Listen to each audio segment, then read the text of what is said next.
कहीं दूर वादियों में बसा सोनपुर गांव, जहां की हवा और जिंदगी दोनों ही ताजा थीं। जहां स्कूल के घंटे से बच्चों के दिन की शुरुआत होती थी, वहीं उसी गांव में रहता था हमारी कहानी का हीरो पप्पू। पप्पू जो आम बच्चों की तरह ही दिखता था, लेकिन बस उसका दिमाग थोड़ा स्लो मोशन में चलता था। पप्पू बताऊं, यमुना नदी कहाँ बहती है? मास्टर जी, वो तो जमीन पर बहती है। बस कुछ ऐसे ही जवाब होते थे हमारे पप्पू के, जिन्हें सुनकर मास्टर जी सन्न रह जाते और पूरी क्लास के बच्चे ठहाके लगाने लगते थे। पप्पू, अरे ओ बेटा पप्पू, जल्दी उठ, स्कूल जाने का समय हो गया। कब तक सोता रहेगा? माँ, जो हर माँ की तरह अपने बेटे पप्पू से बहुत प्यार करती थी, और हर माँ की तरह उसका भी यही मानना था कि उसका बेटा एक दिन इतिहास रचेगा। ले बेटा, खाने का डब्बा, समय पर खाना खाना। हाँ माँ। खाने का डब्बा लेकर पप्पू स्कूल के लिए निकल पड़ा।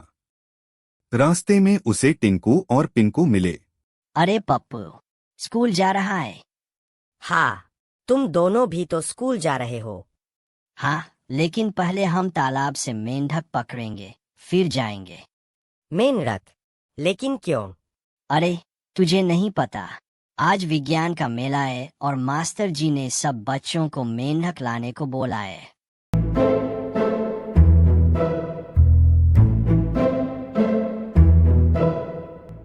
टिंकू और पिंकू की बात सुनकर पप्पू सीधा तालाब की ओर भागा और मेंढक पकड़ने में लग गया। आधा दिन स्कूल के लिए निकलने के बाद आखिरकार पप्पू मेंढक पकड़ने में कामयाब हो गया। वह तुरंत स्कूल की ओर दौड़ा।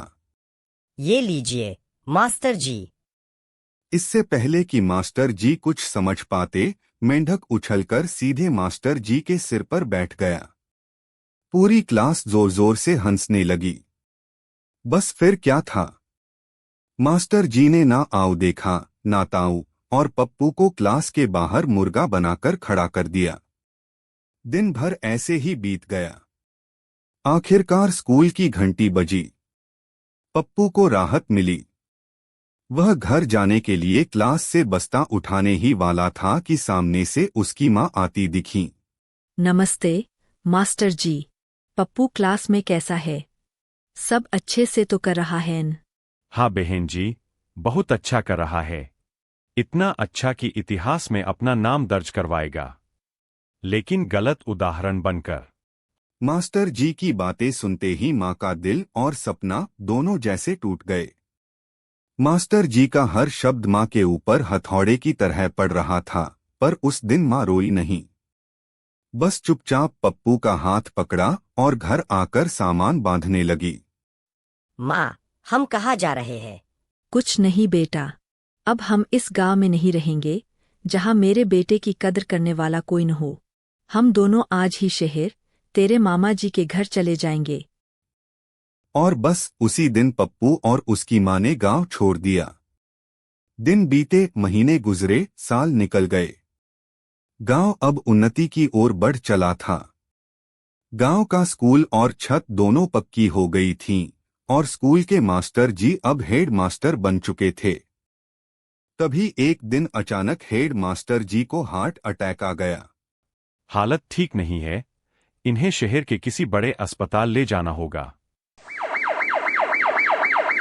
बस फिर क्या था, हेड मास्टर जी का जीवन गांव के हर व्यक्ति के लिए अनमोल था। तुरंत एम्बुलेंस आई और उन्हें शहर के एक बड़े अस्पताल में भर्ती करवा दिया गया। इलाज हुआ। थोड़ी देर बाद हेड मास्टर जी को होश आया। सामने उन्होंने देखा, एक नौजवान युवक डॉक्टर के कपड़ों में खड़ा है। चेहरा कुछ जाना पहचाना सा लगा। जब हेड मास्टर जी ने दिमाग पर जोर डाला तो अचानक मुंह से निकला, पप्पू, क्या तुम पप्पू हो? अरे, आप बोलिए मत, आराम कीजिए। अभी वे कुछ और बोल पाते कि मशीन बीप बीप करने लगी और मास्टर जी तड़पने लगे। अरे, ये क्या किया तुमने? मशीन का प्लग क्यों निकाल दिया? जी, वो मेरा मोबाइल चार्ज नहीं था। माँ परेशान हो रही होंगी, उनसे बात करनी थी, तो बस वही चार्ज कर रहा था। अरे पप्पू, कितनी बार कहा है कि तू आईसीयू से दूर रहा कर, बस अस्पताल के बाहर की ही साफ सफाई का काम किया कर। डॉक्टर की डांट सुनकर पप्पू चुपचाप आईसीयू से बाहर चला गया। इधर इलाज के बाद हेड मास्टर जी को मिला एक नया जीवन। तो दोस्तों, आपको क्या लगा, पप्पू डॉक्टर बन गया? नहीं, असल जिंदगी में पप्पू डॉक्टर नहीं बनता, बल्कि पप्पू ही रहता है।